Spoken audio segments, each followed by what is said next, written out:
Salam alaikum.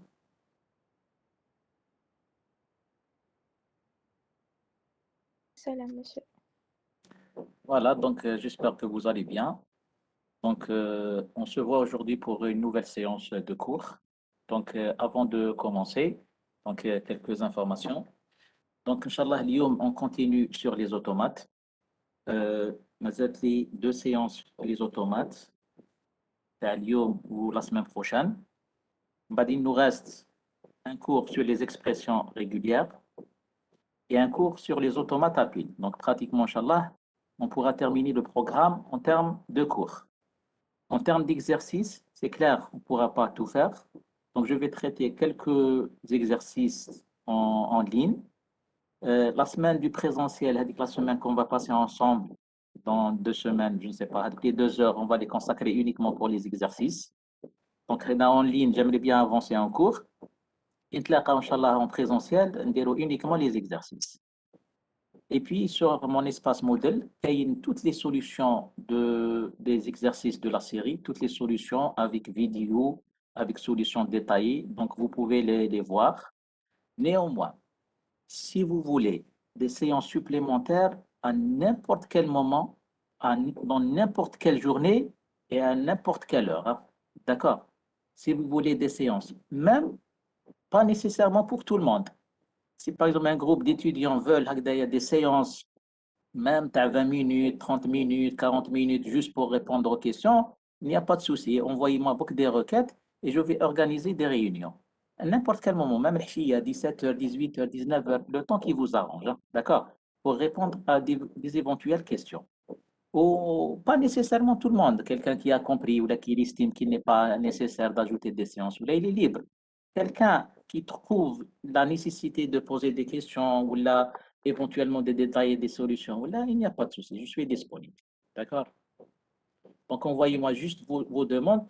Je pourrais organiser des séances de 20 minutes, 25 minutes pour répondre aux questions, ou là, carrément des séances supplémentaires, il n'y a pas de souci. De mon côté, j'ai un programme à terminer, donc je dois le terminer. Donc, comme pratiquement il me reste 4 séances de cours. Pour le TD, je ferai, bien sûr, je ne vais rater aucune séance, Inch'Allah. Mais si vous voulez des séances supplémentaires, je l'ai dit et je le redis. Choisissez la journée, le créneau qui vous arrange, même le soir. D'accord? Même des séances informelles, c'est-à-dire de 20 minutes, une demi-heure, pour poser juste les questions. Et je vous invite à voir les solutions sur mon espace modèle. D'accord? Voilà, donc, avez-vous des choses à me dire ou là, avez-vous des choses à dire? Je vois que la déléguée n'est pas là. Yala, peut-être. Yala, elle n'est pas là. Donc, quelqu'un prend le relais éventuellement, un autre délégué ou là, un volontaire. Donc, s'il y a des problèmes techniques ou là, voilà. Donc, s'il y a des problèmes techniques ou là, vous m'arrêtez. Donc, suivez le cours. Si vous avez des problèmes ou là, des questions, là, il faut les poser. Et j'espère que vous êtes en forme. Chez Kima la semaine passée. La semaine passée, je ne dis rien. D'accord? J'espère que cette la semaine, Inch'Allah, vous êtes un peu en forme. Donc, suivez-moi, envoyez-moi des messages, posez des questions de temps en temps. باش نعرف باللي راكم معايا. D'accord? Ah. Donc, je vais commencer donc, le cours d'aujourd'hui. Si vous avez des questions et des problèmes, il faut m'arrêter. Donc, Lyon, qu'est-ce qu'on va faire avant de commencer l'enregistrement? Donc, on a fait les automates, je fais la définition des automates, le rôle des automates, les composants d'un automate. On a donné même des exemples. Le principe, c'est clair. Bon, ce qu'il y a lieu de retenir, l'information très importante, c'est le rôle des automates. Le rôle des automates, c'est la reconnaissance des mots. Un automate, son rôle, c'est la reconnaissance, c'est-à-dire on lui donne un mot et il va nous dire est-ce qu'il appartient à un langage, oui ou non. D'accord? C'est-à-dire on vérifie l'appartenance d'un mot à un langage en exécutant l'automate associé. Donc, هذا هو le rôle des automates. Voilà. اليوم إن شاء الله نشوفوا les variantes des automates, les types, أنواع تاع les automates, ونشوفوا quels sont les types qui sont intéressants, les types qui sont moins intéressants et comment justement, comment se ramener au type intéressant. D'accord? C'est-à-dire, il y a un automate qui n'est pas intéressant, comment le rendre intéressant. Donc, هذا هو l'objectif تاع الكور اليوم. Vous avez compris. Donc, نمد لكم كامل لي تيب نكسبليكيهم ونمد les avantages et les inconvénients de chacun. ومن بعد deuxième partie du cours نشوفوا comment transformer les automates. كيفاش comment on va se ramener vers le type intéressant des automates. Donc, à peu près هكذا باش تعرفوا qu'est-ce qu'on va faire. D'accord? Donc, je vais commencer, je vais aller un peu vite, je vais accélérer parce que c'est pas difficile, c'est pas difficile. Les automates, c'est la partie la plus appréciée de la part des étudiants. Les étudiants adorent la partie. Donc, hey là, donc on va pas s'attarder beaucoup. Il y a des définitions, vous allez voir, c'est très simple. Donc, essayez de suivre et on va essayer d'avancer. Allez, on commence s'il vous plaît. Je vais commencer l'enregistrement. Dites-moi, le son est bon, le partage est bon? Iman? Tout est bon. Parfait, très bien. Allez, on commence.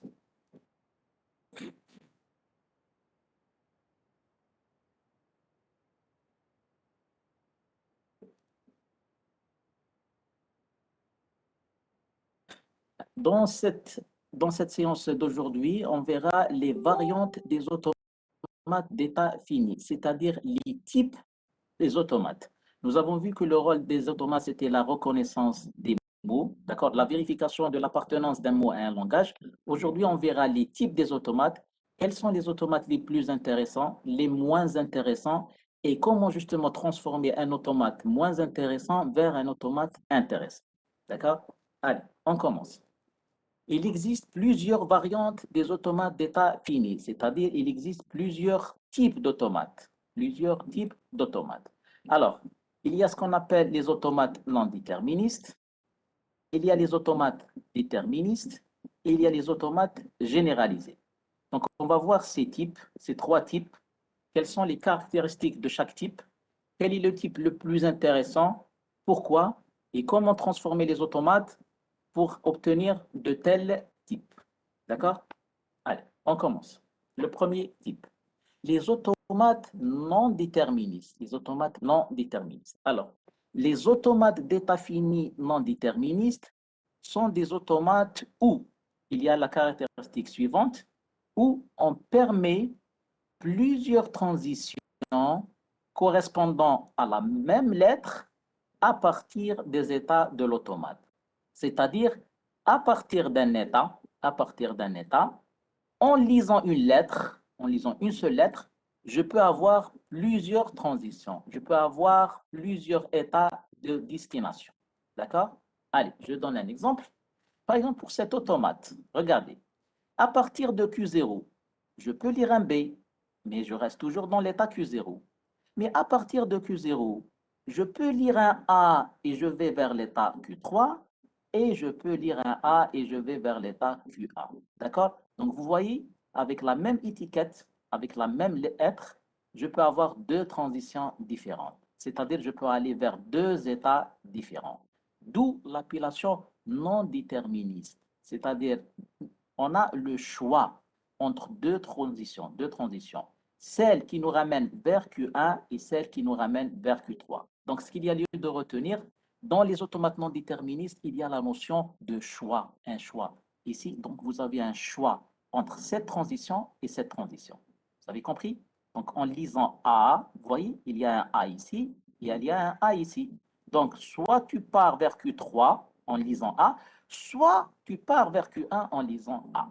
Voilà, ça, c'est les automates non déterministes. Alors, dans l'exemple, à partir de Q0, on a le choix, ça c'est important, le choix entre deux transitions par A. Il y a deux transitions qui sont étiquetées par A. L'une vers Q1 et l'autre vers Q3. L'une vers Q1 et l'autre vers Q3. C'est-à-dire, si on veut formaliser ce phénomène, donc sigma Q0A, c'est-à-dire quels sont les états issus à partir de Q0 en lisant A, on trouve un ensemble. D'accord? C'est l'ensemble Q1 et Q3. D'accord? Il y a ici la notion de choix, c'est-à-dire on peut aller soit vers Q1, soit vers Q3. Et dans ce cas, dans le cas des automates non déterministes, sigma, la fonction de transition, elle est définie de Q fois X dans l'ensemble des parties de Q. D'accord? C'est-à-dire, à partir d'un état, en lisant une lettre, j'obtiens plusieurs états et non pas un seul état. D'accord? Une combinaison d'états. Vous avez compris? Juste un rappel. Alors, en mathématiques, l'ensemble des parties de Q, l'ensemble des parties de Q, nous l'avons vu quelque part. D'accord? Je pense en première année universitaire. Donc, l'ensemble des parties d'un ensemble Q, par exemple, si vous avez ici les états Q0, Q1, Q2, Q3, l'ensemble des parties de l'ensemble Q0, Q1, Q2, Q3, c'est toutes les combinaisons possibles entre les éléments de l'ensemble. C'est-à-dire Q0, Q1, Q2, Q0 avec Q1, Q0 avec Q2, Q1 avec Q2, Q1 avec Q3, et etc. Toutes les combinaisons possibles. Donc, ce qu'il y a lieu de retenir, c'est à partir d'un état, à partir d'un état. Je suis en train de répéter maintenant celle-là. À partir d'un état. Et en lisant une lettre, je peux avoir plusieurs états. Ça PQ, l'ensemble des parties de Q, pour exprimer le fait que je peux avoir plusieurs états et non pas un seul état. C'est clair? Voilà. Donc, les automates déterministes, à partir d'un état, en lisant une seule lettre, parce que fois X, une seule lettre, je peux avoir plusieurs états, plusieurs destinations. J'ai le choix entre ces états. D'accord? OK. Donc, ça, c'est le premier type, les automates non déterministes. Exemple. Donc, par exemple, pour cet automate, donc nous avons dit qu'il est non déterministe. Pourquoi? Parce qu'à partir de Q0, nous avons le choix. En lisant A, tu as le choix soit de partir vers Q3, soit de partir vers QA. D'accord? Ça, c'est la forme graphique. Si je veux représenter cet automate par une forme matricielle, donc à partir de Q0, en lisant A, j'aurai un ensemble et non pas un état. D'accord? Un ensemble Q1, Q3, c'est-à-dire la possibilité d'aller soit vers Q1, soit vers Q3. À partir de Q0 en lisant B, le problème ne se pose pas, un seul état. À partir de Q1 en lisant A, j'aurai Q2. En lisant à partir de Q1 en lisant A, j'aurai Q2.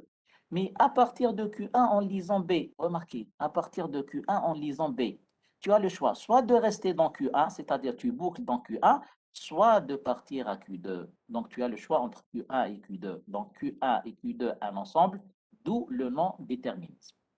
À partir de Q2, on n'a pas le choix. Si on lit A, je reste toujours dans l'état Q2. Si je lis B, je reste toujours dans l'état Q2 et pareil pour Q3.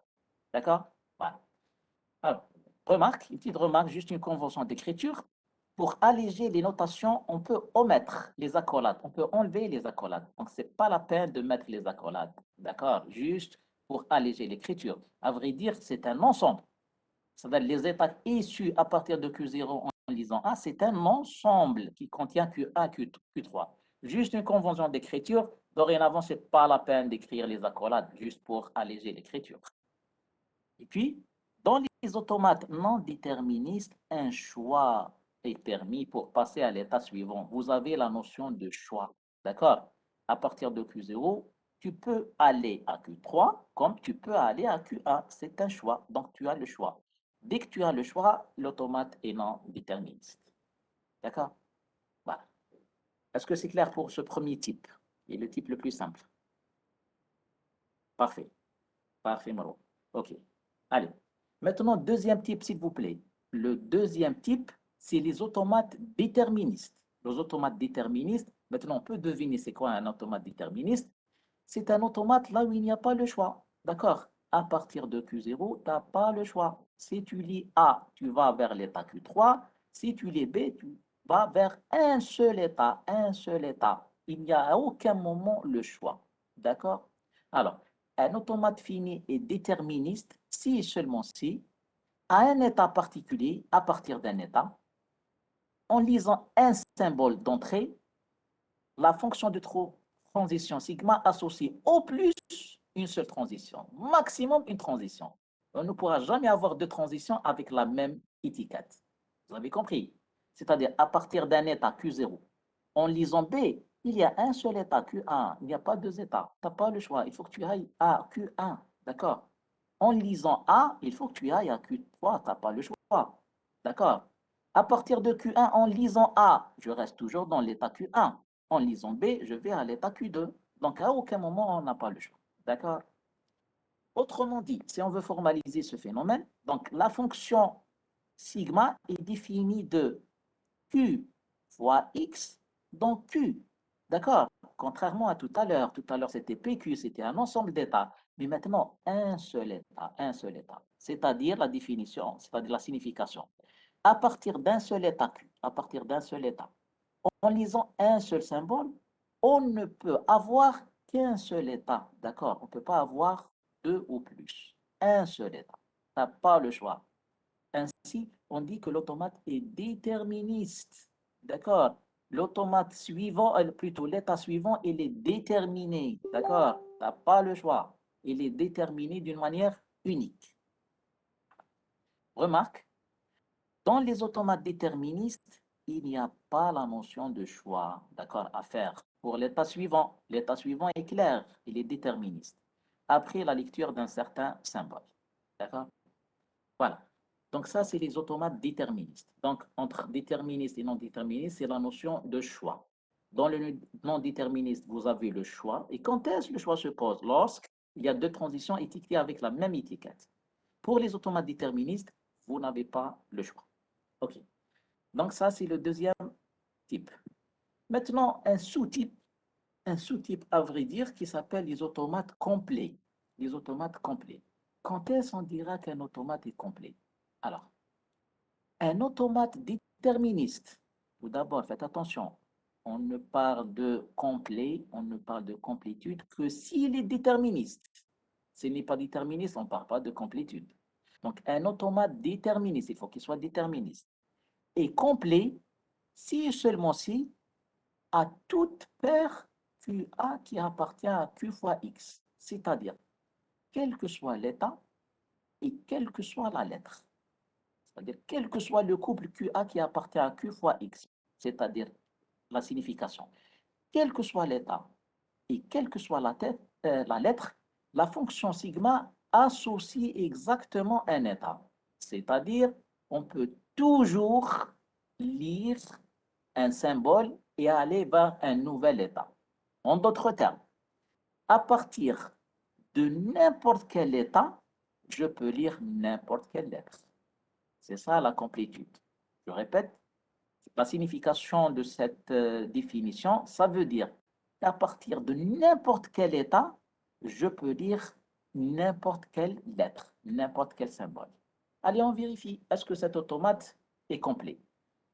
Déjà, l'alphabet ici, c'est quoi? C'est A et B. D'accord? C'est A et B. Alors, on vérifie. À partir de Q0, je peux lire un A et je peux lire un B. C'est bon. À partir de Q1, je peux lire un A. Je reste en ligne. Il est à Q1 et je peux lire un B. Donc, c'est bon. À partir de Q2, il boucle sur lui-même par A et B. Donc, j'arrive à lire toutes les lettres. Donc, c'est bon. Et pareil pour Q3. D'accord? J'arrive à lire A et B. Donc, à partir de n'importe quel état, je peux lire n'importe quelle transition. Ainsi, la fonction de transition est une application fonctionnelle. Ça, c'est une définition mathématique. Comme quoi, quel que soit l'élément de Q, c'est-à-dire quel que soit l'état, et quelle que soit la lettre, il existe toujours un état de destination. D'accord? Ça, c'est la définition mathématique. J'ai expliqué la définition terre à terre, c'est-à-dire à partir de n'importe quel état, vous pouvez lire n'importe quelle lettre. Alors, remarque, dans un automate complet, il y a possibilité de lire n'importe quel symbole à partir de n'importe quel état. Voilà, c'est ce qu'il y a de lieu de retenir. Dans n'importe quel état, vous pouvez lire n'importe quel symbole. Dans tous les états, il y a toutes les transitions qui sont présentes. Alors, dans ce cas, on dira que l'automate est complet. D'accord? L'automate est complet. Exemple, vous avez cet automate. Alors, cet automate, il est déterministe et complet. Tout d'abord, on vérifie le déterminisme. Y a-t-il un choix quelque part dans les états? Alors, remarquez, dans Q0, il n'y a pas le choix. Il y a A et B. Dans Q1, il n'y a pas le choix A et B, c'est-à-dire il n'y a pas deux transitions différentes avec la même étiquette. Pareil pour Q2, pareil pour Q3. Donc, première vérification. Maintenant, deuxième vérification, on vérifie est-ce qu'il est complet. Quand est-ce qu'il sera complet?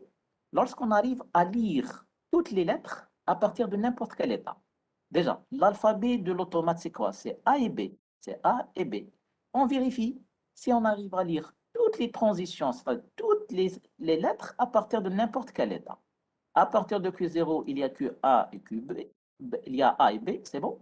À partir de QA, j'arrive à lire A et j'arrive à lire B. Donc, c'est bon. À partir de Q2, je peux lire un A et je peux lire un B, c'est bon.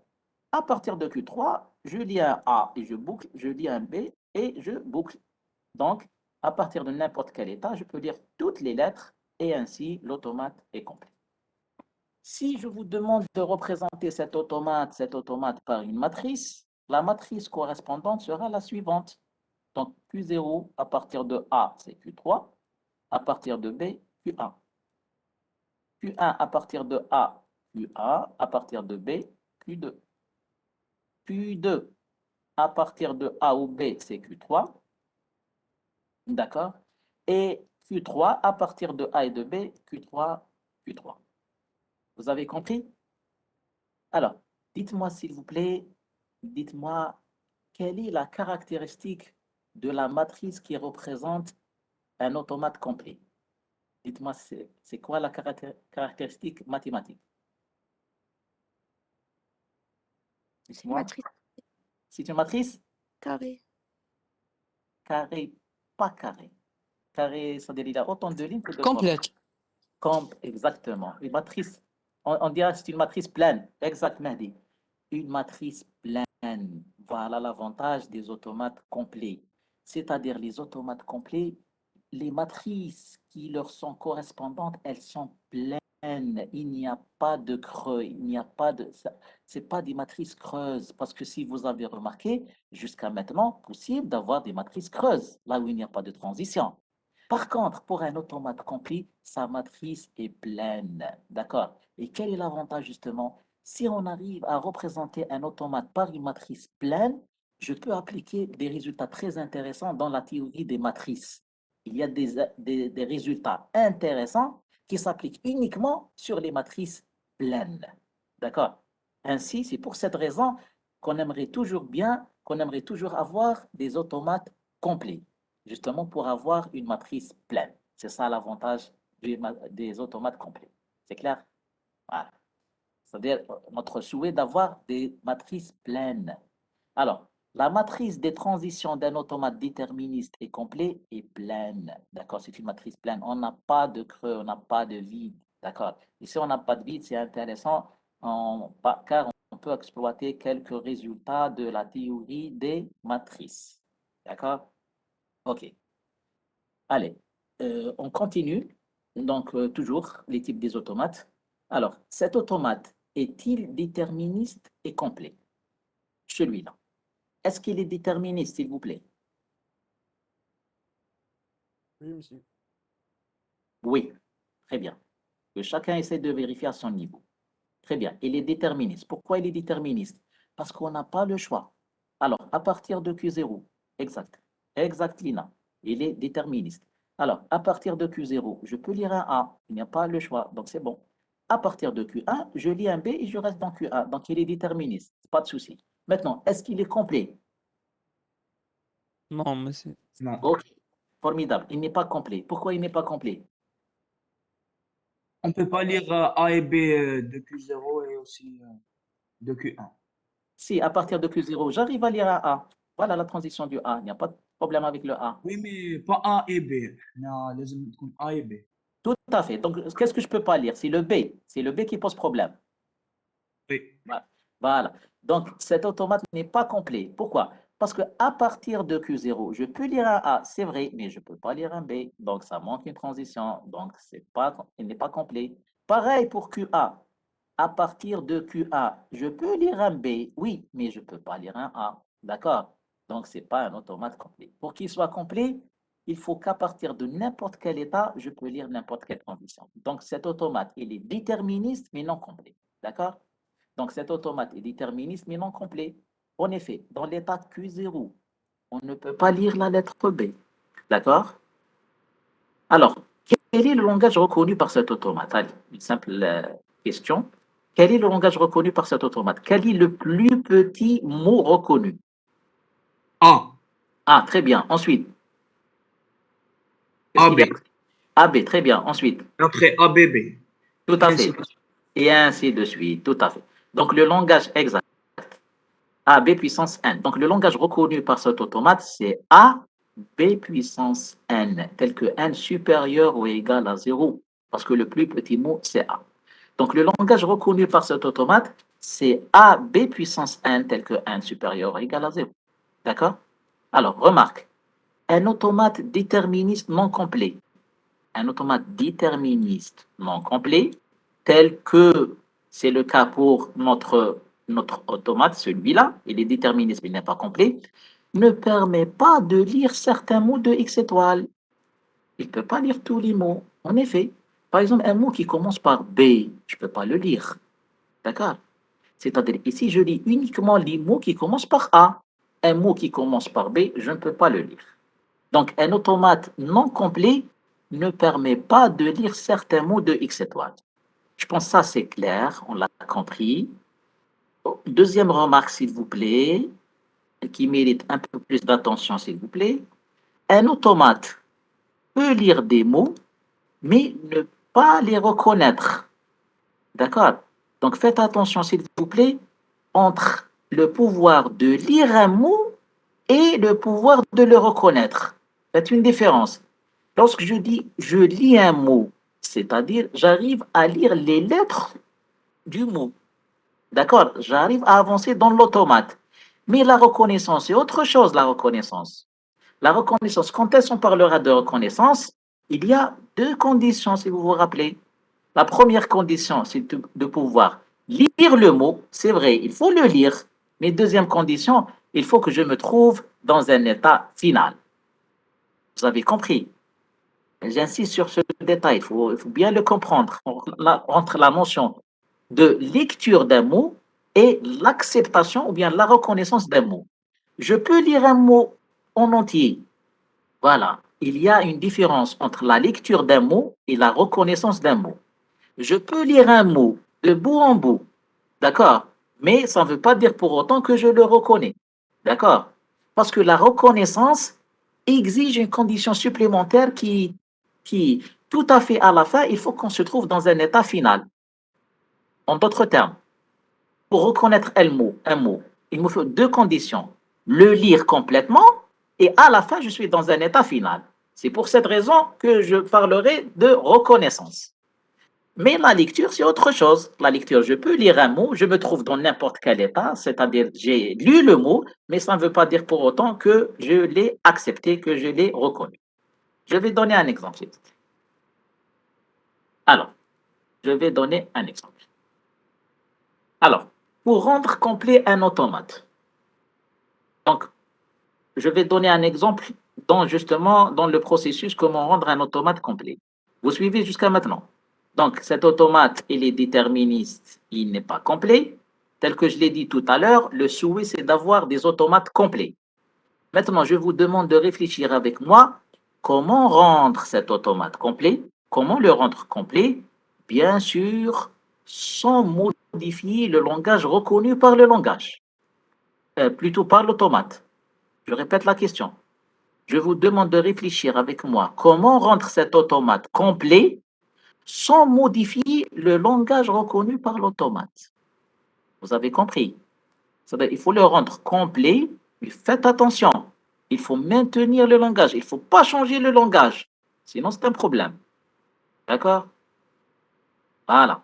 Allez, on commence. Donc, pour rendre complet un automate déterministe non complet, qu'est-ce qu'il suffit de faire, à votre avis? Ici, cet automate n'est pas complet. Pour le rendre complet, qu'est-ce qu'il faut faire? ماشي نقسموه. Pourquoi le découper? باش تولي شغل كي زيرو تروح غير الأن شغل عندها غير الأن من بعد الأخرى شغل بون هكذا جاتني في بالي. معليش c'est bien d'essayer. Alors, je Monsieur, vous aide. Oui. monsieur, عندنا من Q0 تولينا AB dans Q1 et après Q1 عندنا بالبي ولي Q1 et aussi راح لل Q0. Et tu vas changer le langage, Agda. Tu vas changer le langage. Je t'ai dit, il ne faut pas changer le langage. Il ne faut pas modifier le langage. Si tu mets Monsieur, un B, Tu vas modifier le langage. Oui. ماشي puisque قلنا un langage complet لازم de chaque état on peut lire n'importe quelle lettre. Exact. بصح هنايا عندنا B أس N à la fin donc ما نقدرش نعاود نقرا A من بعد donc je pense pas هذا يقدر يكون complet. Si, il faut le rendre complet, justement. Il faut le rendre complet. Alors, Oui l'idée, ماشي la لو كان زعما suivante. من الكي 1 تروح تقرا يا A يا B. Oui. Oui, oui. Donc, tu as le B. Donc, qu'est-ce qui te manque? Le ماشي A. donc إيه بصح Alors, تفوت تقرا A تبدل اللونغاج تقدر ok. تكمل ب A. J'explique. Alors, je vous donne l'idée. Donc, pour le rendre complet, il n'était pas complet. Pourquoi? Parce qu'il y avait des transitions manquantes, n'est-ce pas? Il y avait des transitions manquantes. À partir de Q0, il manque la transition B. Et à partir de Q1, qu'est-ce qu'il manque?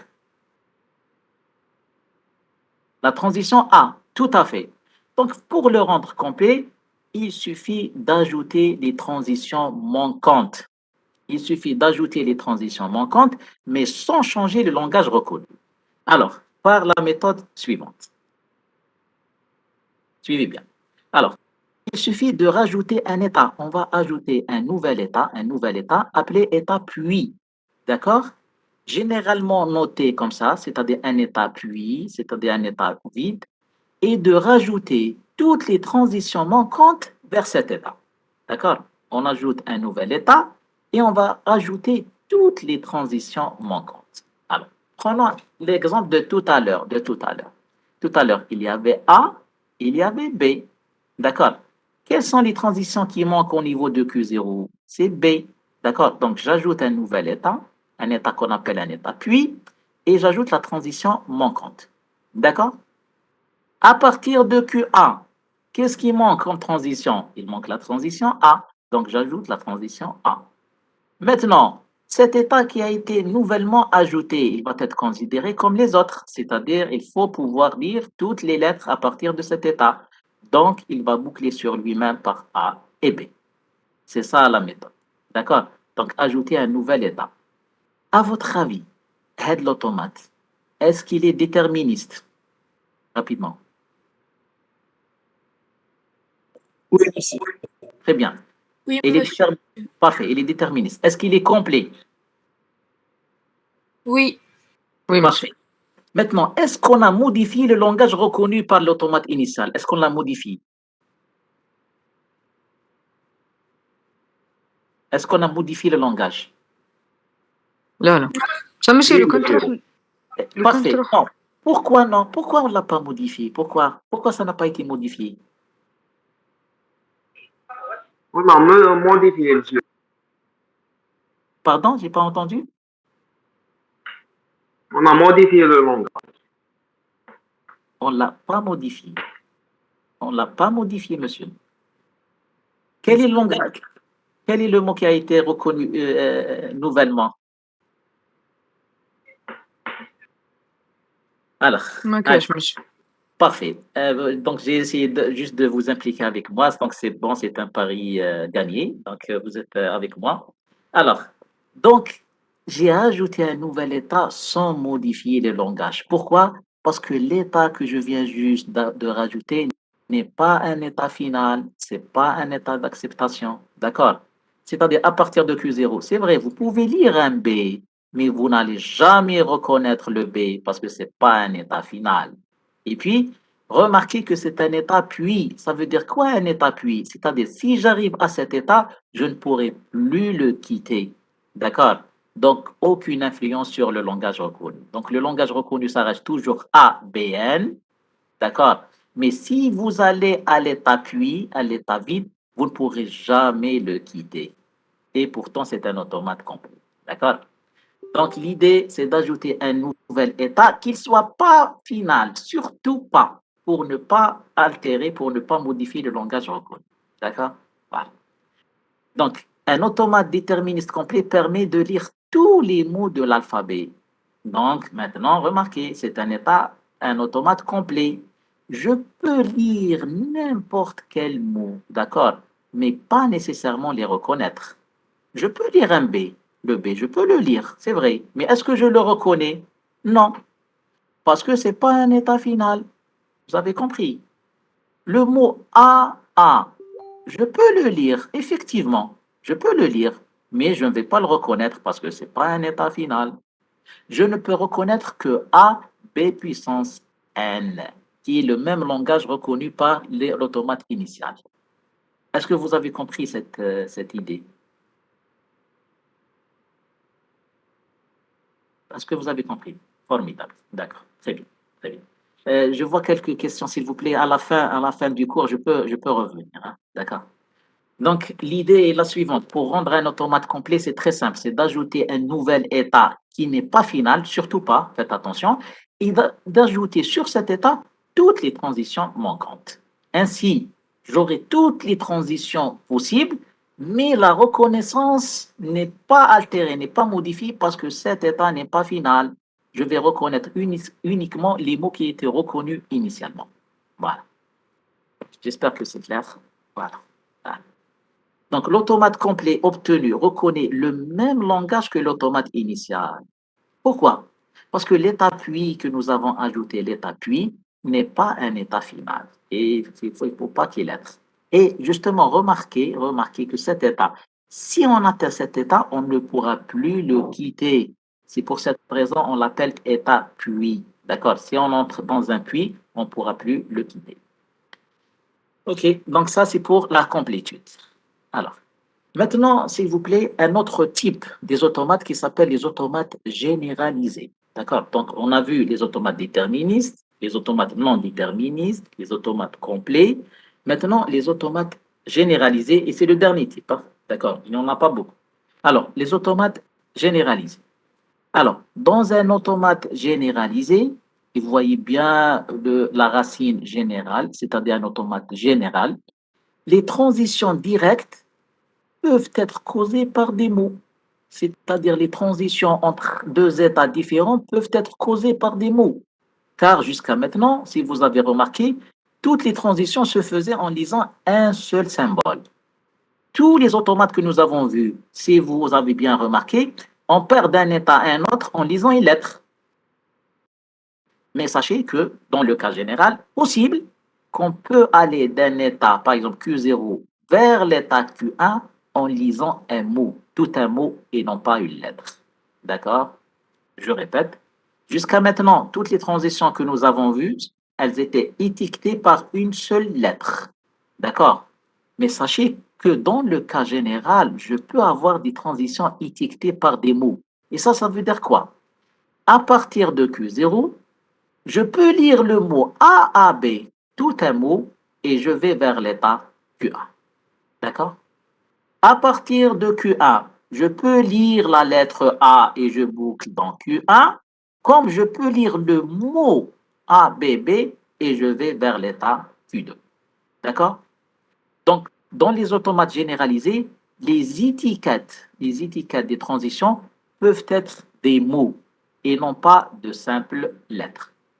Ça, c'est le premier détail. Deuxième détail. Puisqu'on permet des transitions, on permet que les transitions soient étiquetées par des mots. N'oubliez pas que le Y, c'est un mot particulier. Donc, on peut avoir des transitions étiquetées par Y. D'accord? Étiquetées par Y, qu'on appelle les transitions spontanées ou bien les Y-transitions. Donc, dorénavant, sachez qu'il y a un type particulier de transition qu'on appelle transition spontanée ou bien Y-transition. Ça veut dire quoi Y-transition? C'est une transition étiquetée par Y. Maintenant, le sens de cette transition, c'est quoi? Lorsque je lis un mot, c'est-à-dire à partir de Q0, je lis le mot, je consomme le mot et je change d'état. D'accord? Pour cette transition, je lis la lettre A et je vais vers l'état Q3. Maintenant, pour une transition spontanée, ça veut dire quoi? Ça veut dire je change d'état de Q1 à Q3 sans aucune lecture. Je ne lis rien. D'accord? C'est un changement d'état sans lire quoi que ce soit sur la bande d'entrée. Vous avez compris le sens de la transition spontanée. C'est-à-dire, vous pouvez changer d'état sans lire quoi que ce soit sur la bande d'entrée. S'il y a un A, ça veut dire j'ai lu un A et je change d'état. S'il y a un mot, ça veut dire j'ai lu tout le mot et je change d'état. S'il y a epsilon, ça veut dire je change d'état, mais il n'y a aucune lecture. Je ne lis rien. D'accord? Bah. Donc, une epsilon transition correspond à la situation où l'automate change d'état sans lire de symbole. Il n'y a pas de lecture. D'accord? Il y a juste un changement d'état. Et ça, on en a besoin, tel que vous allez voir par la suite dans les exercices. Des fois, on a besoin de changer d'état sans lire quoi que ce soit, c'est-à-dire la tête de lecture ne bouge pas. Et pourtant, je dois changer l'état. D'accord? Voilà. Alors, pour cette transition de Q0 vers Q1, donc finalement, sigma Q0 à partir de Q0, en lisant un mot A à B, je vais vers l'état Q1. D'accord? Tout un mot. Et pour cette transition spontanée, comment la représenter? Sigma Q1 Y, c'est-à-dire à partir de Q1, en lisant, si vous voulez, en lisant Y. Mais c'est quoi lire Y? Ça veut dire aucune lecture. Finalement, je ne fais pas de lecture. D'accord? Donc, sigma Q1 Y égale Q3. Ça veut dire je peux changer d'état à partir de Q1 vers Q3 en ne lisant rien du tout sur la bande d'entrée. Est-ce que c'est clair cette notion de transition spontanée? Transition spontanée, c'est le changement d'état sans lire quoi que ce soit sur la bande d'entrée. Alors, donc des automates généralisés, il y a la notion de transition par les mots. Les mots peuvent être soit la concaténation de plusieurs lettres, soit le mot vide. Voilà. Exemple. Alors, ici, par exemple, à partir de Q1,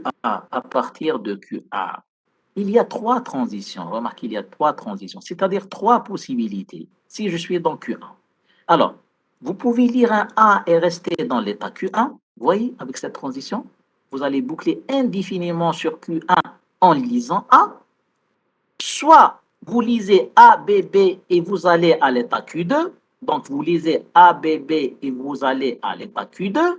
Soit vous avez la possibilité d'aller directement à Q3 sans aucune lecture, parce qu'il y a une transition spontanée.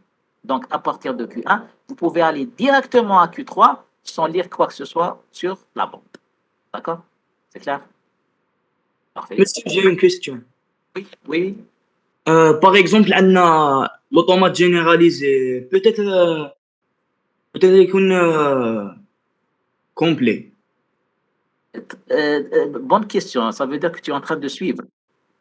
Si tu te طريقة rappelles, مسك كي كان زعما عندنا A A B اسكو تما ديك تعد يعطينا كاع الالفابي ولا يعطينا غير هذيك زعما الالفابي تاعنا فيها A B برك. justement, la réponse est la suivante. Si l'automate est généralisé, on ne parle pas de complétude. D'accord? On ne parle pas de complétude du tout. On ne parle de complétude que s'il est déterministe. D'accord? Cet automate, il est généralisé, donc on ne va pas parler de complétude du tout. D'accord? On ne va pas s'intéresser à ce qu'il est complet ou non. Justement, c'est la section suivante, monsieur. Justement, j'arrive à cette section. Mais ça veut dire que tu es en train de suivre. C'est bon.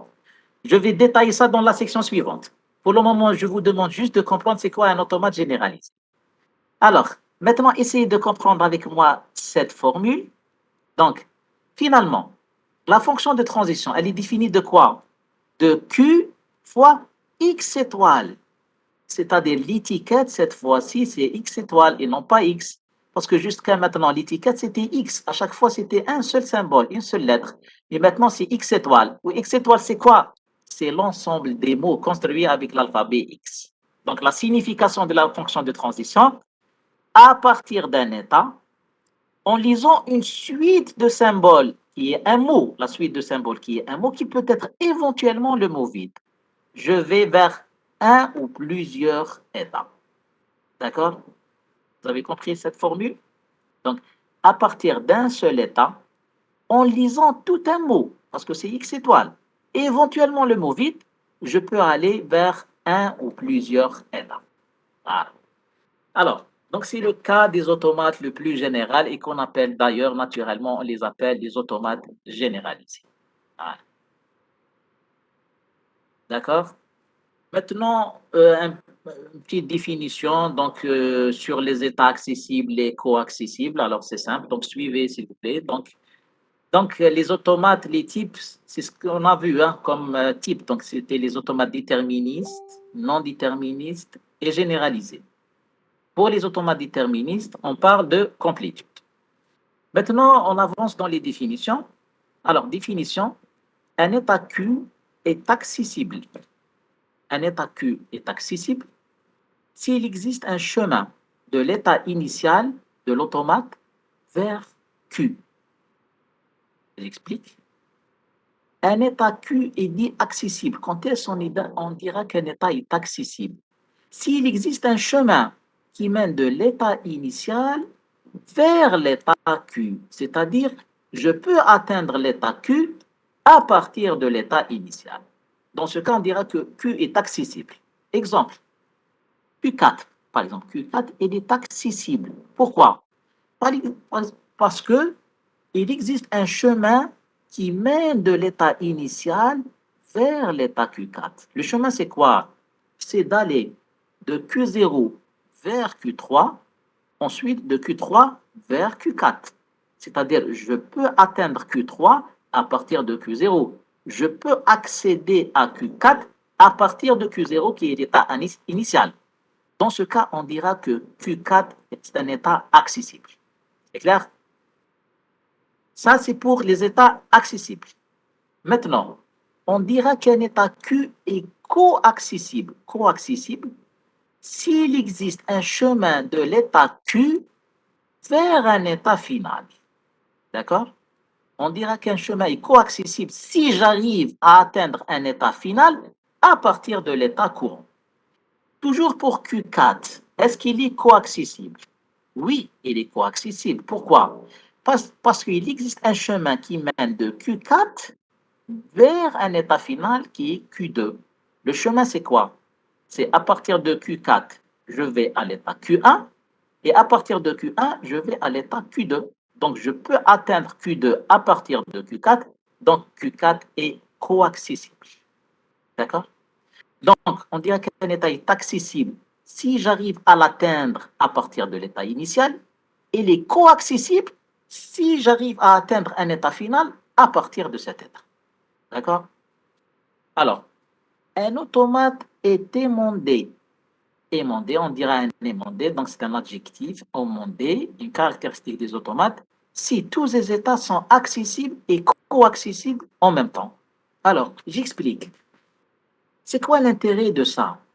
Imaginez un état qui n'est pas accessible.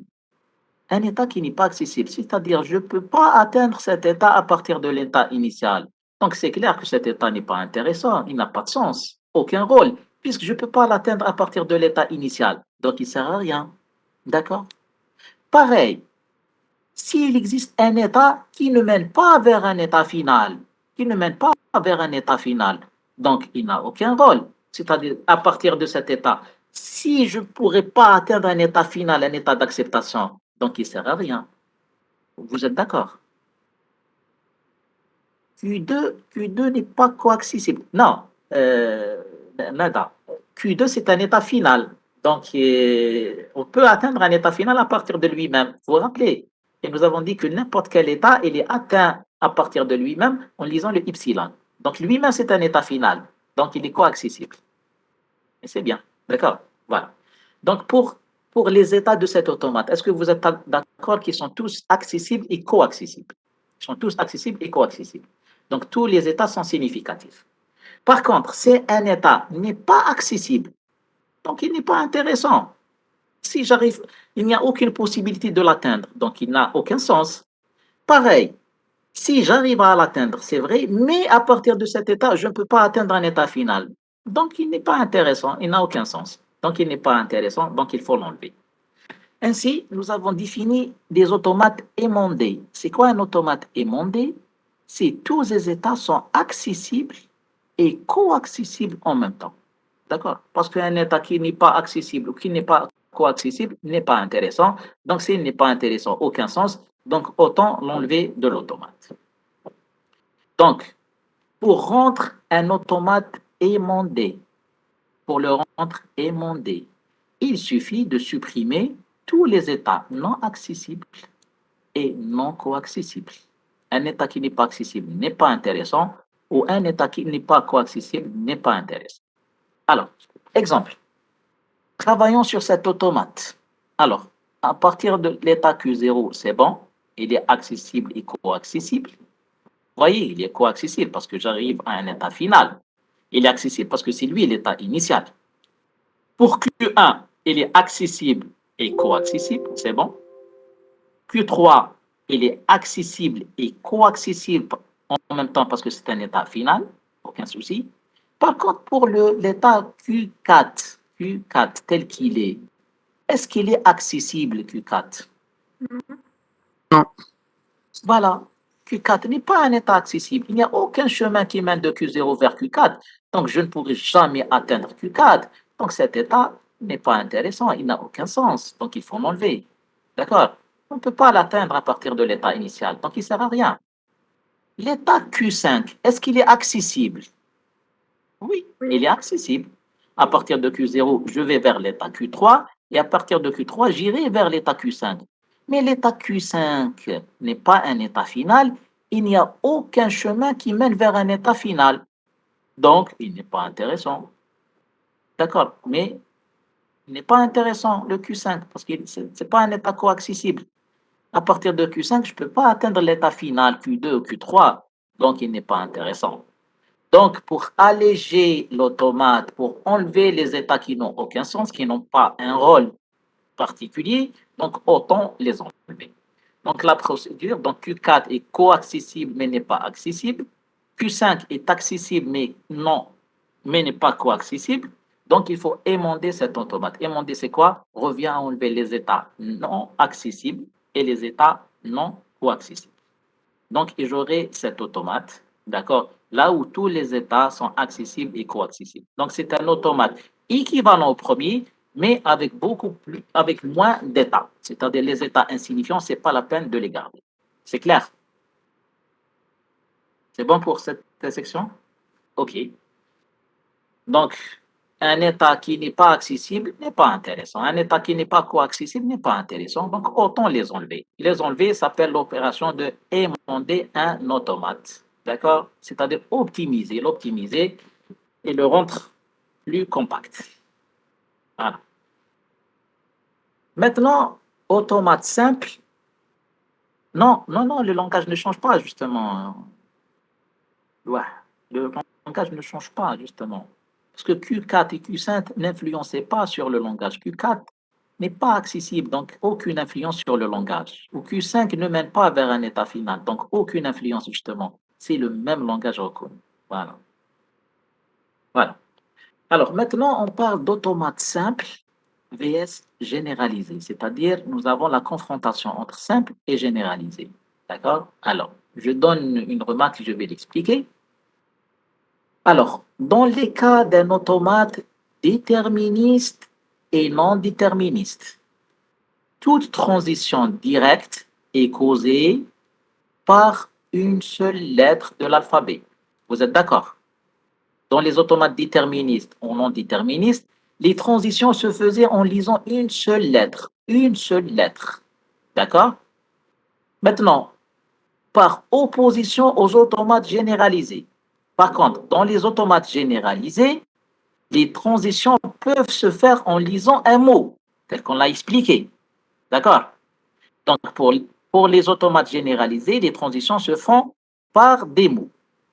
Pour les automates déterministes ou non déterministes, les transitions se font par une seule lettre. Alors, sachez que les automates déterministes et non déterministes, là où les transitions se font avec une seule lettre, on les appelle des automates simples. Des automates simples. D'accord? C'est quoi un automate simple? C'est-à-dire, toutes les transitions se font en lisant une seule lettre à la fois. D'accord? Donc, finalement, il y a deux grandes familles des automates. Suivez bien ce que je vais dire. Il y a deux grandes familles des automates. Il y a les automates généralisés et les automates simples. Les automates généralisés, là où on tolère, là où il y a les transitions étiquetées par les mots, et les automates simples, là où les transitions sont étiquetées par des lettres, une seule lettre. Maintenant, à l'intérieur des automates simples, dans la famille des automates simples, on trouve les automates déterministes et non déterministes. Vous avez compris? Donc, il y a deux grandes familles, généralisée, généralisée et simple. D'accord? Simple, il y a déterministe et non déterministe. Et non déterministe. C'est ça la classification des automates. Il y a les automates généralisés et les automates simples. À l'intérieur des automates simples, à l'intérieur de la famille des automates simples, on trouve les automates déterministes et les automates non déterministes. D'accord? C'est pour cette raison qu'il y a simple VS, c'est-à-dire contre-généralisé. Il y a les automates généralisés, il y a les automates simples. Simple, il y a déterministe et non déterministe. D'accord? Et puis, dans les automates déterministes, on parlera de complétude. J'ai dit tout à l'heure, un automate complet, il faut qu'il soit tout d'abord déterministe. Il faut qu'il soit tout d'abord déterministe. Ensuite, on parlera de complétude. C'est clair? C'est clair cette classification? Alors, ici, je termine la première section du cours. Hein. Nous avons donné les différents types des automates. Alors, donc, une petite pause de quelques secondes. Est-ce que vous avez des questions? Est-ce que vous avez compris jusqu'à maintenant les types? Ça, c'est la première partie du cours, les types. La deuxième partie, c'est la transformation. Donc, il faut qu'on comprenne les types pour attaquer les transformations. C'est clair? Donc, les types, finalement, il y a les automates simples et les automates généralisés. Généralisés, les étiquettes se font par des mots. Ça peut être des mots simples ou bien les mots des epsilon transition, c'est-à-dire transition spontanée. À l'intérieur des automates simples, on trouve les déterministes et non déterministes. Pour les automates déterministes, on peut les rendre complets à la demande. Des fois, on cherche à les rendre complets, des fois, non. D'accord? Est-ce que vous avez compris, s'il vous plaît? C'est bon? Oui, parfait. Donc, on avance, mes amis. Parfait, on avance, on avance. Maintenant, la deuxième partie du cours, c'est la transformation des automates. Nous avons vu les types des automates, indépendamment les uns des autres. Maintenant, on va voir les transformations, comment transformer les automates. Mais avant de commencer la transformation, on va voir pourquoi cette transformation. C'est-à-dire, y a-t-il des automates intéressants et d'autres moins intéressants pour chercher à les transformer? D'accord? Alors, introduction. En pratique, dans la pratique, et la pratique, c'est quoi la pratique? Pour être précis, c'est quoi la pratique? C'est-à-dire lors de la reconnaissance des mots. Parce que le rôle d'un automate, c'est quoi? C'est la reconnaissance des mots. C'est-à-dire pendant la reconnaissance des mots, c'est-à-dire en pratique, les automates simples déterministes sont très intéressants. Très, très intéressants pour la reconnaissance des mots. D'accord? Donc, le type le plus intéressant, c'est les automates déterministes. Les autres ne sont pas intéressants du tout. D'accord? Il ne faut surtout pas travailler avec des automates généralisés ou bien non déterministes. L'idéal, c'est d'avoir des automates déterministes. Ça, c'est le type le plus important. D'accord? Pourquoi? Suivez-moi l'explication. Je vais justifier, je vais donner l'intérêt d'un automate déterministe. Suivez, s'il vous plaît. Essayez de suivre cette explication. Hein.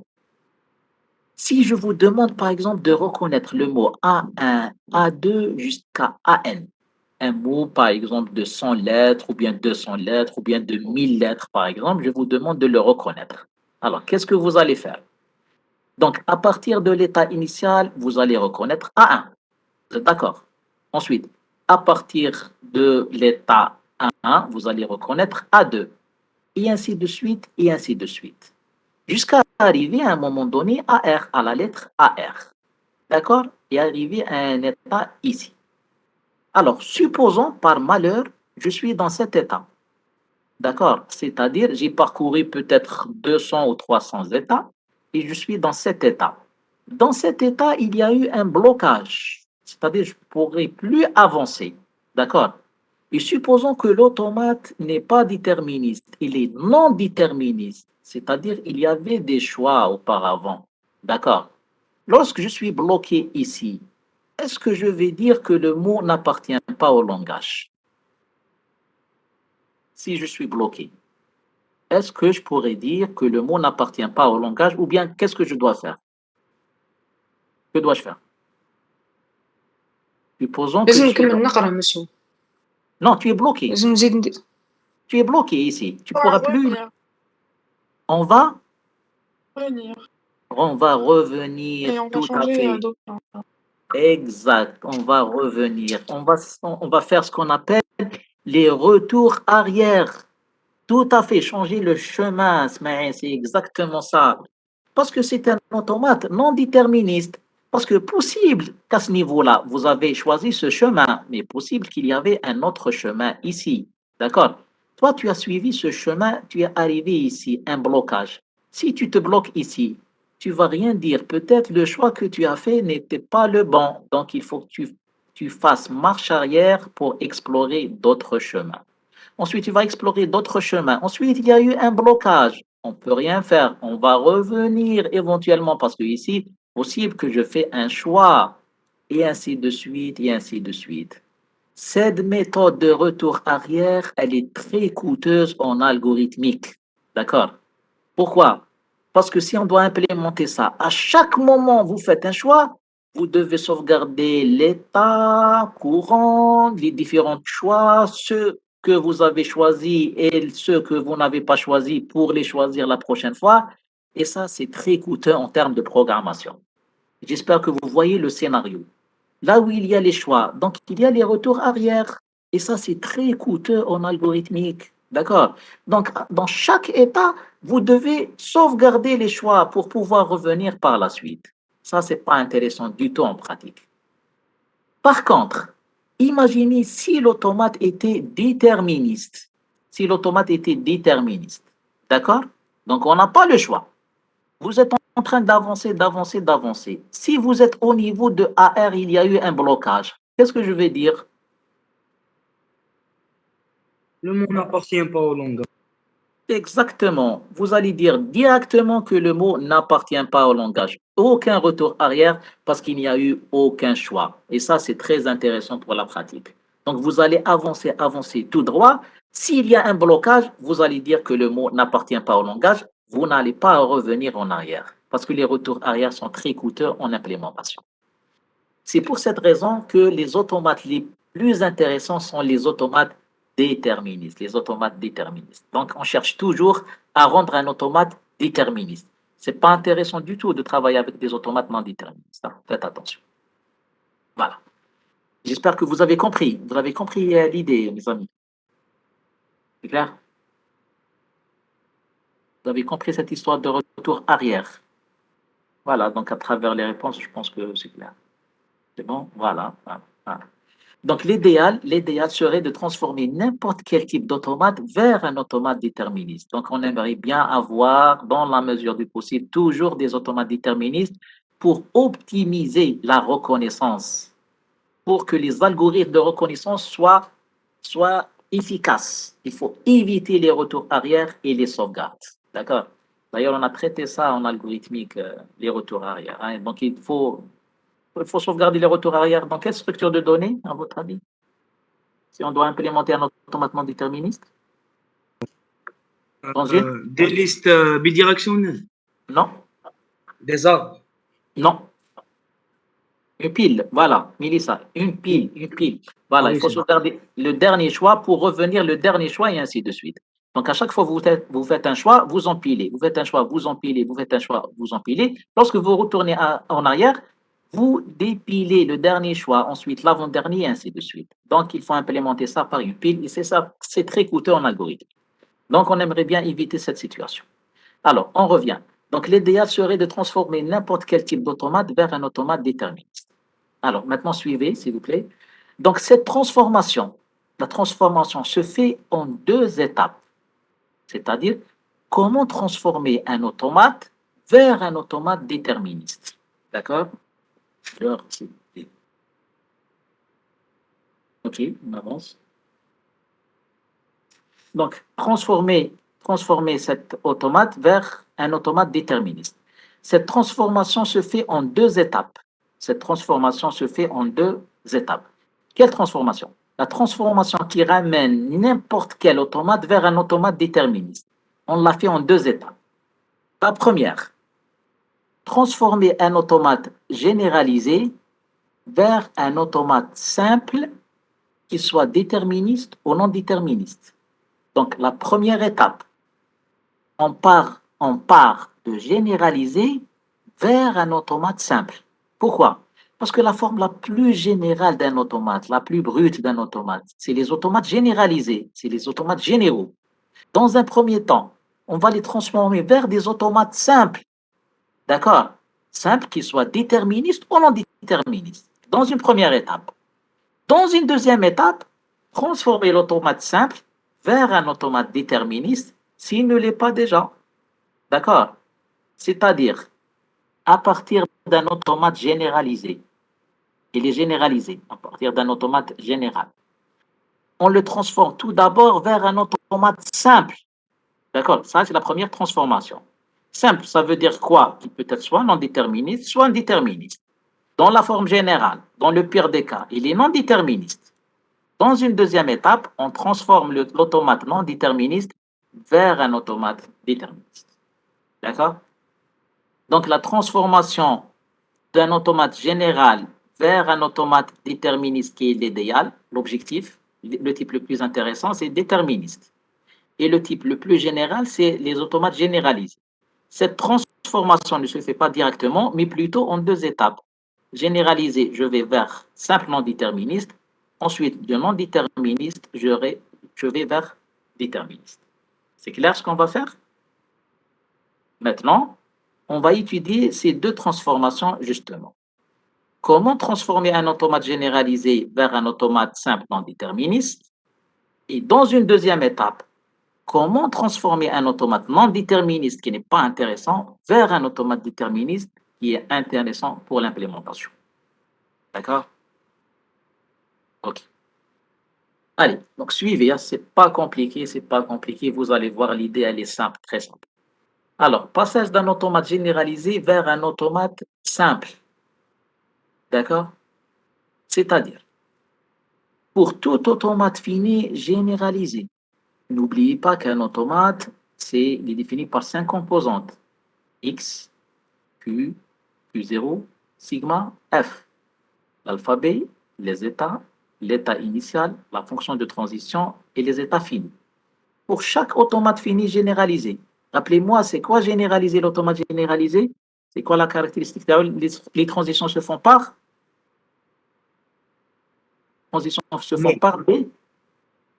des mots. Voilà. Les transitions se font par des mots. Ici, dans les généralisés, les transitions se font par des mots. Tout à fait. Donc, pour chaque automate généralisé, il existe un automate simple équivalent. Simple, c'est-à-dire toutes les transitions se font par des lettres, et il est équivalent, c'est-à-dire qu'il reconnaît exactement le même langage. Et cet automate, c'est AS, XS, QS, Q0S, sigma S et FS. Il n'a pas nécessairement la même structure, mais il est équivalent. C'est-à-dire, il reconnaît exactement le même langage que AG, exactement le même langage, mais il est simple. Toutes les transitions se font par des lettres. D'accord? Voilà. Maintenant, le principe. Alors, le principe, il est très simple. Dans un automate généralisé, nous avons dit que les transitions se font par des mots. Suivez bien ce que je vais dire et essayez d'imaginer la solution parce qu'elle est juste en bas. Donc, je vais l'activer, mais avant de l'activer, essayez de la deviner. À partir d'un automate généralisé, les transitions se font par des mots. Et dans l'automate simple, les transitions se font par des lettres. À votre avis, comment se ramener d'une transition étiquetée par un mot, c'est-à-dire un mot, A, du genre A, B, C, vers des transitions étiquetées par des lettres? Quelle est l'idée à votre avis? Qu'est-ce qu'il suffit de faire? Décomposer le mot. Exact, C'est tout. c'est tout. Décomposer le mot, c'est tout. Vous prenez le mot en entier et vous allez le décomposer en lettres. C'est tout, c'est ça l'idée. Alors, donc, le principe de la construction. Pour construire un automate simple, d'accord, à partir d'un automate généralisé, il faut éliminer les transitions de longueur strictement supérieure à 1, c'est-à-dire les longueurs étiquetées par des mots. Il faut les éliminer, d'accord? On obtient, si on les élimine, on obtient ce qu'on appelle un automate partiellement généralisé. On dit partiellement généralisé. Dites-moi, pourquoi on ne dit pas simple directement? Pourquoi il est partiellement généralisé, il n'est pas simple, sachant que j'ai éclaté les mots? Pourquoi il n'est pas simple? Epsilon. Exact, mademoiselle, c'est bien. Parce que c'est vrai, j'ai réglé le problème des mots, mais epsilon reste toujours, donc il n'est pas simple pour autant. Vous avez compris? Donc c'est une étape intermédiaire entre généralisé et simple. C'est vrai, vous avez décomposé les transitions, comme vous l'avez dit, décomposé le mot en lettres. C'est bon, vous avez éliminé les mots.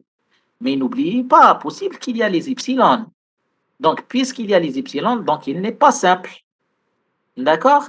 Alors, cette forme intermédiaire, on appelle automate partiellement généralisé. Et dans une deuxième étape, justement, pour le rendre carrément simple, pour le rendre simple, vraiment, il faut éliminer les transitions spontanées dans l'automate partiellement généralisé obtenu. D'accord? On obtient un automate simple. Donc, je résume à travers ce schéma, donc faites attention. Donc, il était généralisé. On veut le rendre simple. Comment? En décomposant les transitions étiquetées par des mots vers des transitions étiquetées par les lettres. Mais si on fait ça, on obtient ce qu'on appelle les automates partiellement généralisés. Donc, les automates partiellement généralisés. Les automates partiellement Dans les automates partiellement généralisés, qu'est-ce qu'on trouve comme transition, s'il vous plaît? Qu'est-ce qu'on trouve comme transition? Allez-y. Qu'est-ce qu'on trouve comme transition? Spontané ou la parallèle? Pardon? Spontané ou la parallèle?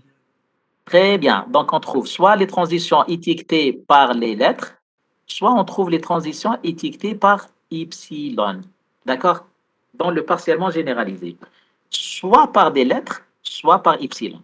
Dans le généralisé, les transitions étiquetées par des mots du genre A, B, C, ou bien epsilon. Ça, dans le généralisé. Dans le partiellement généralisé, j'ai décomposé ces mots. Donc, il y a uniquement des lettres qui sont étiquetées par des transitions étiquetées par des lettres ou bien epsilon. D'accord? Ou bien epsilon. Ça, dans le partiellement généralisé. Maintenant, à partir de partiellement généralisé, je dois supprimer les transitions spontanées pour avoir uniquement des transitions étiquetées par des lettres. Voilà.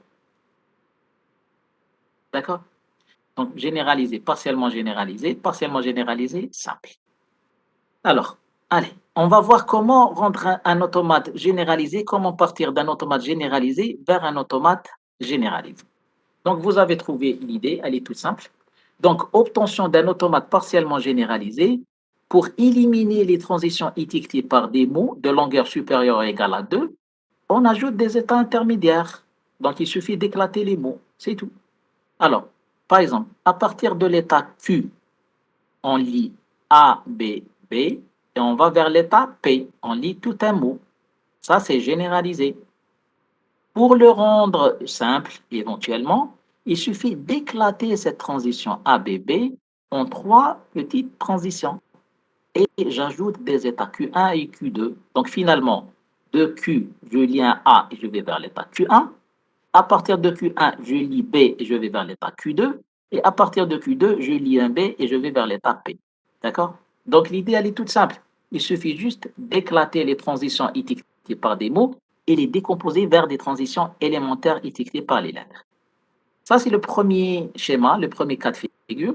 Deuxième cas possible, par exemple, si vous avez un état qui boucle sur lui-même par le mot AB, il boucle sur lui-même par le mot AB, comment éclater cette transition? Ben, c'est simple. Il suffit d'ajouter un état Q1. Donc, à partir de Q, je lis un A et je pars vers Q1. Ensuite, je lis un B et je reviens vers Q. Donc, ça revient à boucler sur Q par AB. AB, AB, AB. D'accord? Voilà. Et c'est tout. C'est les seuls deux cas qui peuvent se poser. Soit un mot, vous allez l'éclater en transition élémentaire et vous allez ajouter autant d'états que nécessaire, soit que l'état boucle sur lui-même et dans ce cas, vous ajoutez un nouvel état, il part avec A et revient avec B. D'accord? Je pense que c'est clair. Alors, dans ce cas, si on fait des choses comme ça, on obtient ce qu'on appelle un automate partiellement généralisé. C'est-à-dire les transitions sont étiquetées soit par des lettres, soit par Y. Maintenant, deuxième étape, plutôt un exemple. Un exemple qui résume le tout. D'accord? Donc, ça, c'est la première transformation des automates généralisés vers partiellement généralisés. Deuxième étape, c'est l'élimination des transitions spontanées. Et ça mérite un peu plus d'attention, s'il vous plaît. Le premier cas, c'était très simple. Maintenant, ça mérite un peu plus d'attention. Comment éliminer les transitions spontanées? Suivez. Alors, dans une deuxième étape, il faut éliminer les transitions spontanées, comme illustré dans le schéma. Suivez bien, s'il vous plaît. Alors, à partir de Q, on lit Y et on va vers l'état P. À partir de P, je lis A1 et je vais vers l'état P1. Je lis AI et je vais vers l'état PI. Je lis AN et je vais vers l'état PN.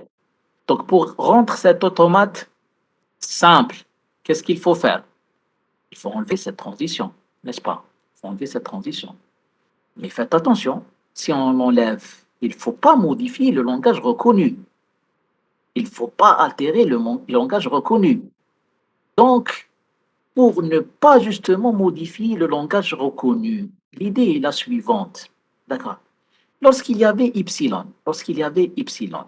je pouvais aller de Q vers P et à partir de P vers P1 en lisant A1. Si j'enlève cette transition, j'aurai plus la possibilité d'aller vers P1. D'accord? À votre avis, si j'enlève cette transition, qu'est-ce que je vais ajouter comme transition pour ne pas modifier le langage?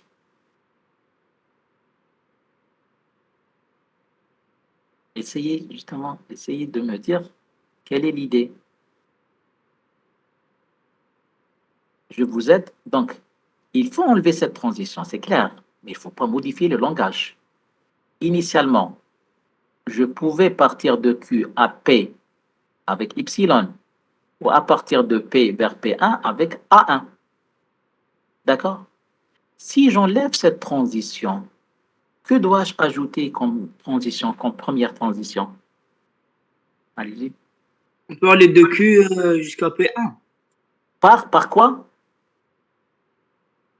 Oui. Q1 avec A1 dans P1. Répète, monsieur, juste pour confirmer, on part de... De Q à P1. Par quoi? Par quelle étiquette? A1. Très bien, c'est exactement ça, monsieur, très bien.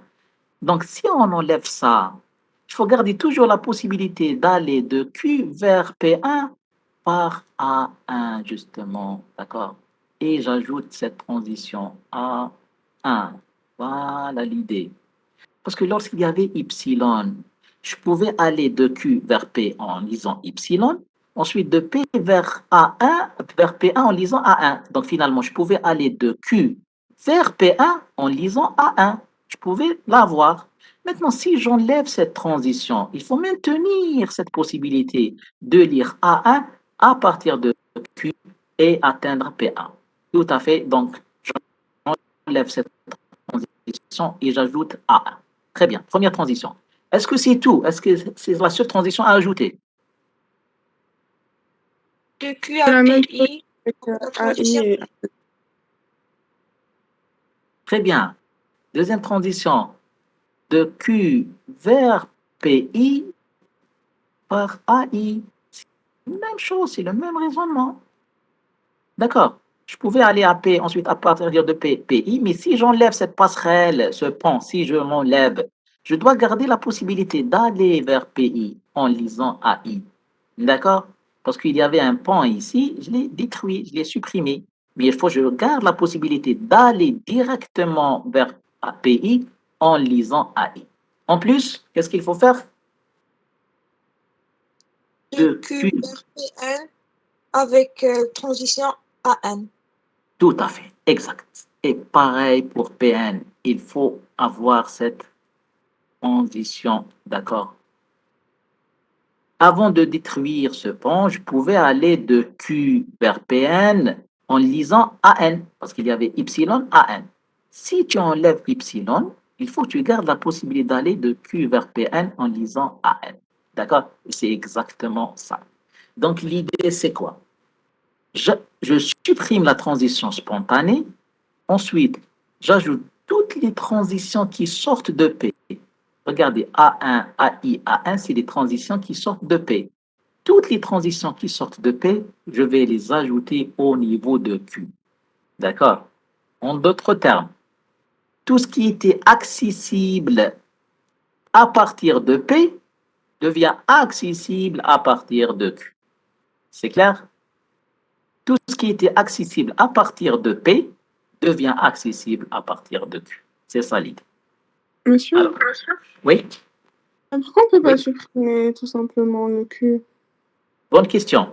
On démarre à partir du P. Oui, bonne question. On ne peut pas supprimer le P, surtout pas, parce que ça, ce n'est qu'un exemple. Possible que dans le cas général, il y a d'autres transitions qui viennent à P, d'accord? Possible qu'il y a deux transitions qui viennent à P, d'accord? Si tu enlèves P, tu risques de modifier le langage. Dans le cas général, on ne touche pas à P, on ne touche pas aux états. J'ai supprimé cette transition, c'est vrai, mais je laisse P. C'est vrai, tu as raison. Si tu vois ça, tu vois les P, il est inutile. Mais dans le cas général, possible qu'il y a d'autres transitions qui viennent à P. Donc, il ne faut surtout pas toucher P. D'accord, mademoiselle? D'accord, merci. Voilà, voilà, voilà, très bien. Alors, ainsi, pour éliminer Q, Y, P, on procède comme suit. Pour toute transition reliant l'état P à l'état PI, on ajoute une transition reliant directement Q à l'état PI et ayant la même étiquette. C'est ce qu'on a fait.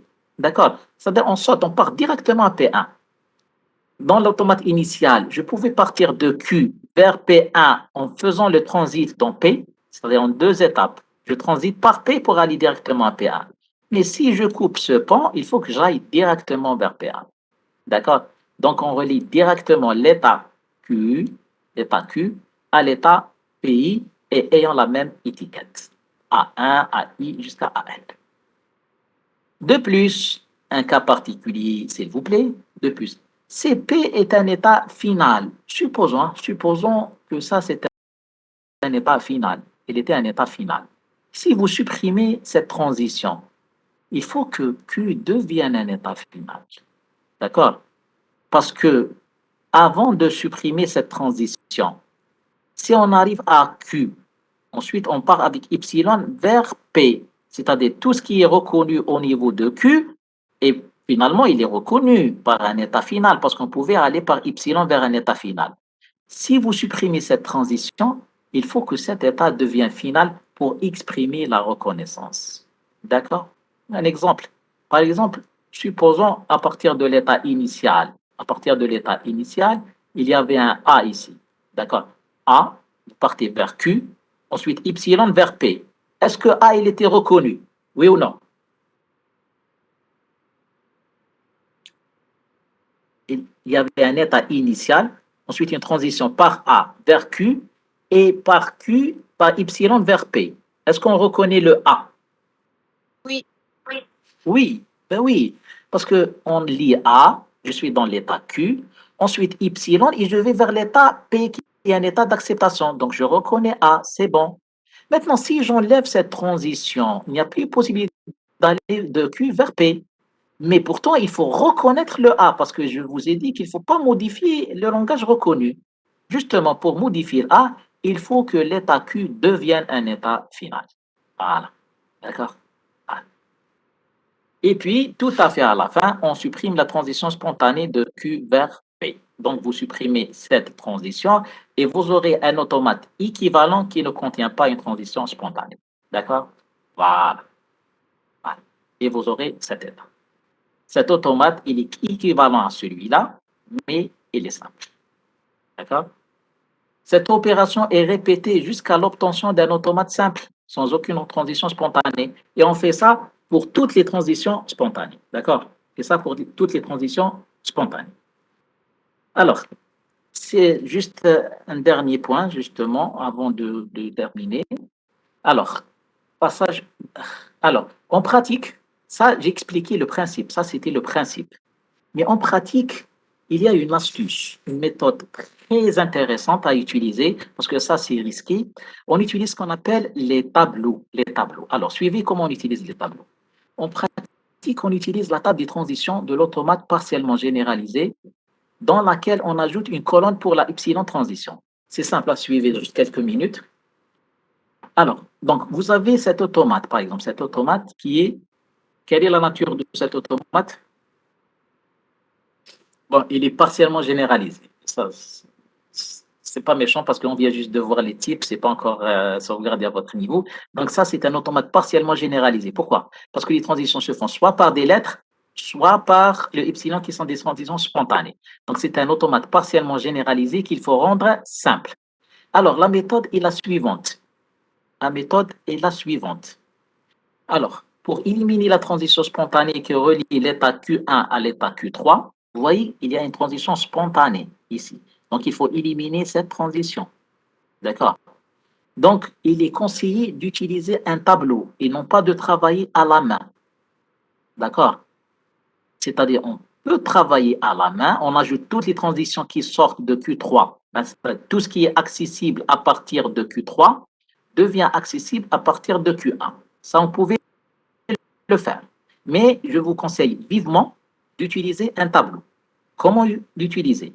Alors, l'idée c'est quoi? Remarquez, à partir de Q1, il y a epsilon vers Q3. D'accord? Donc, il faut ajouter toutes les transitions qui sortent de Q3, il faut les ajouter à Q1. Vous avez compris? C'est-à-dire, toutes les transitions qui sortent de P, il faut les ajouter à Q. Toutes les transitions qui sortent de P, il faut les ajouter à Q, tel qu'on l'a vu. En d'autres termes, tout ce qui est accessible à partir de P, suivez bien cette phrase, hein, tout ce qui est accessible à partir de P devient accessible à partir de Q. Vous êtes d'accord? Ce qui est accessible à partir de P, c'est quoi? C'est P1, PI, Pn.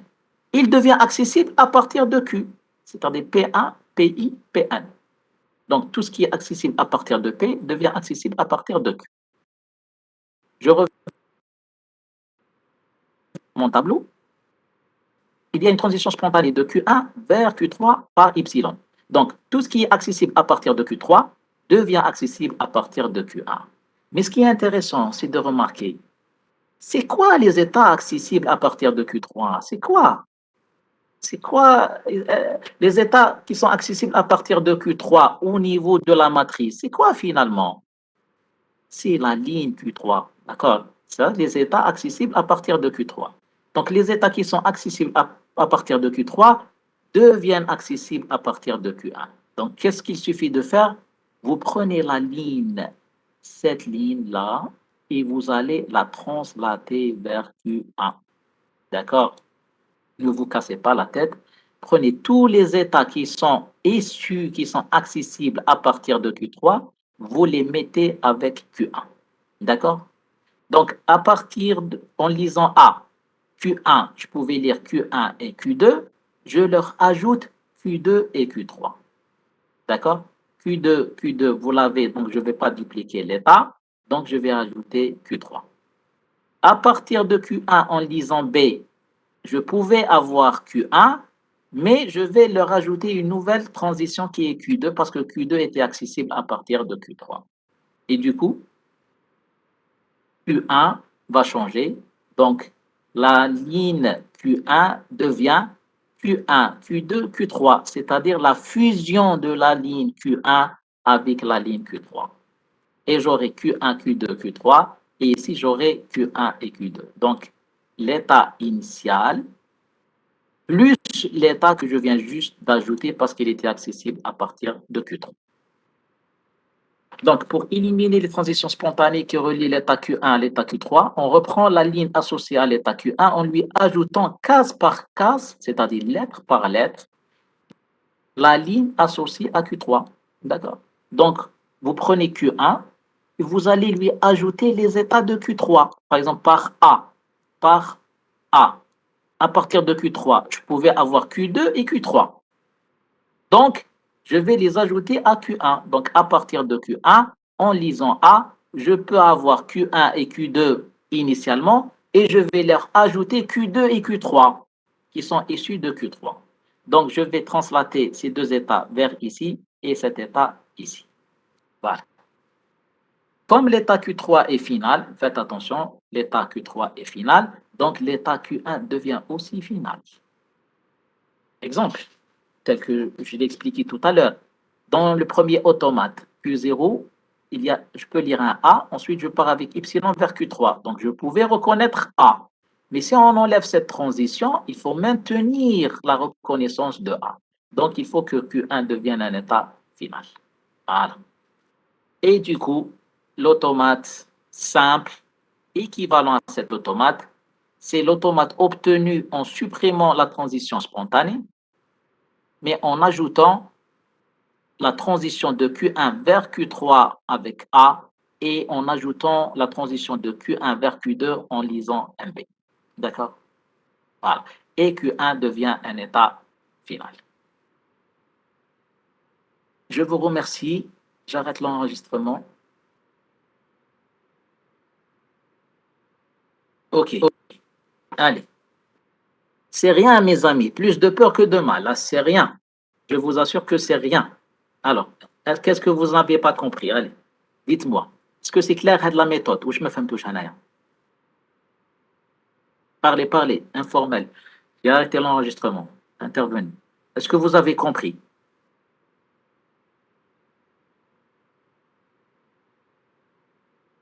Allô?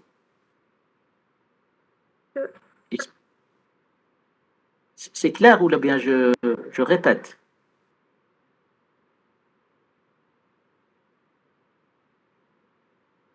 Je pense que c'est clair. Très bien. Les autres, monsieur, s'il vous plaît, répétez. Nada. Je vais répéter, je vais essayer de changer la méthode d'explication.